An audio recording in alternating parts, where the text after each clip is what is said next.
और डीटीसी से यहाँ आए हैं उन सभी दोस्तों को नमस्कार। जैसा कि आप सब जानते हैं कि 31 मार्च 2024 को हमारा अंतिम दिन होगा। भोसड़ी के मुंह तोड़ा रहे हैं अंतिम दिन। लेट मी कंप्लीट यार। दोस्तों, उस दिन को आगे बढ़ाने के लिए हम तमाम होमगार्ड्स के जवानों के लिए उनकी नौकरी 60 साल तक चले, उसके लिए अलग अलग माध्यम से, अलग अलग सोर्सेस से, चाहे कोर्ट का माध्यम हो, चाहे पॉलिटिकल दायरे का मैटर हो, हम लोग प्रयासरत हैं और हमें उम्मीद है कि हम सब लोग 60 साल तक नौकरी करेंगे। अभी आप लोगों ने देखा होगा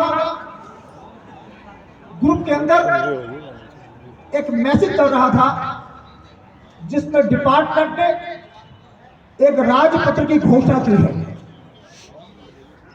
उस राजपत्र में इन्होंने अपनी मर्जी के अनुसार उसमें अमेंडमेंट कर दिया है कि जब चाहें इनके टेन्योर बाद इनको रिलीव कर सकते हैं, इनको निकाल सकते हैं। हम दिल्ली होमगार्ड वेलफेयर एसोसिएशन के लोग, हमारा कोर्ट में केस है। आपको बता देना चाहता हूं कि कभी भी किसी डिसिप्लिन फोर्स पर, कोई भी पैरामिलिट्री फोर्स पर कोर्ट से कभी स्टे नहीं मिलता। भर्ती कैंसिल हो सकती है, भर्ती रुक जाएगी, लेकिन स्टे नहीं देगी। क्योंकि अगर किसी भी पैरामिलिट्री फोर्सेस पर एक बार स्टे दे दिया गया तो किसी भी फोर्स के मैटर में कोई भी व्यक्ति कोर्ट में जाकर स्टे मांग लेगा। इसलिए कोर्ट के अंदर प्रावधान है कि भर्ती को स्टे नहीं देगी, भर्ती को रुकवा देगी, भर्ती को एक्सटेंड कर देगी। अभी हमारे एक सज्जन ने कोर्ट में पीएल फाइल की थी, उस पर कोर्ट ने 13 मार्च तक डिपार्टमेंट को और कंसर्न डिपार्टमेंट को उसका जवाब देने के लिए आदेश पास किया है और कुछ लोगों ने उसको स्टे मान लिया। दोस्तों, हम लोग पढ़े लिखे हैं, उसको ट्रांसलेट करना सीखें कि इसमें लिखा क्या है। वो स्टे नहीं है, वो 15 दिन का टाइम जो दिया गया है वो डिपार्टमेंट को अपना पक्ष रखने के लिए कोर्ट ने जवाब देने के लिए टाइम दिया है। उसको चाहे जवाब डिपार्टमेंट दे, चाहे दिल्ली सरकार दे। जब डिपार्टमेंट और दिल्ली सरकार उसका जवाब दे देगा तब जिस ऑर्गेनाइजेशन ने उसके अंदर केस फाइल किया है उसका रीजॉइंडर फाइल करेगा। रीजॉइंडर फाइल करने के बाद दोनों पक्षों के अंदर कोर्ट के अंदर बहस होगी।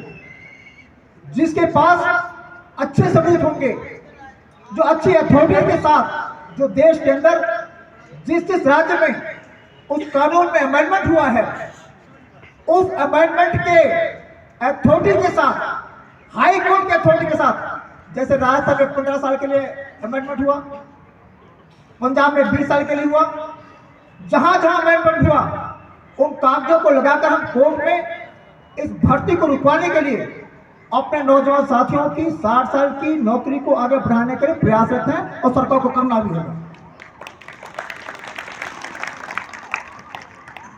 आज हम लोग यहां पे ग्रुप में बटे हुए हैं।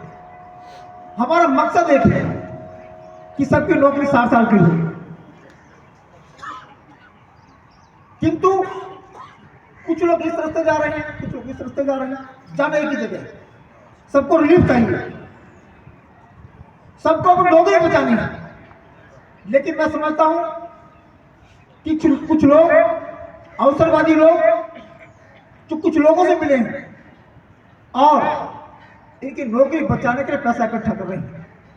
कल ग्रुप में एक मैसेज चल रहा था कि वकील साहब हैं, उन्होंने 50,000 किसी डिपो से ले लिए। हाई कोर्ट के अंदर मालाएं पहनाई गई, लड्डू बांटे गए। मैंने जब ऑर्डर को पढ़ा तो मैंने कहा भाई स्टे तो कहीं लिखा है। मैंने ग्रुप में जवाब दिया भाई स्टे तो कहीं नहीं। ये तो सिर्फ डिपार्टमेंट को एक जवाब देने की डेट दी गई। दोस्तों, सब लोग इकट्ठे होकर लड़ेंगे तो मैं आपको विश्वास दिलाता हूं कि हम लोग जीतेंगे। और ये नौकरी हमारे बच्चों के भविष्य को निर्धारित करेगी।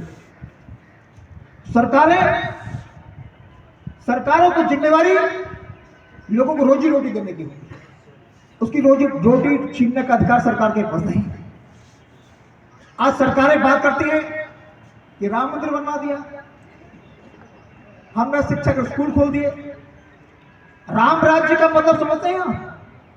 कि हर जवान के घर में, हर कोई व्यक्ति के घर में रोजी रोटी की व्यवस्था हो, उसके बच्चों को स्कूल जाने की व्यवस्था हो, उसके रहने का घर हो। ये राम राज्य।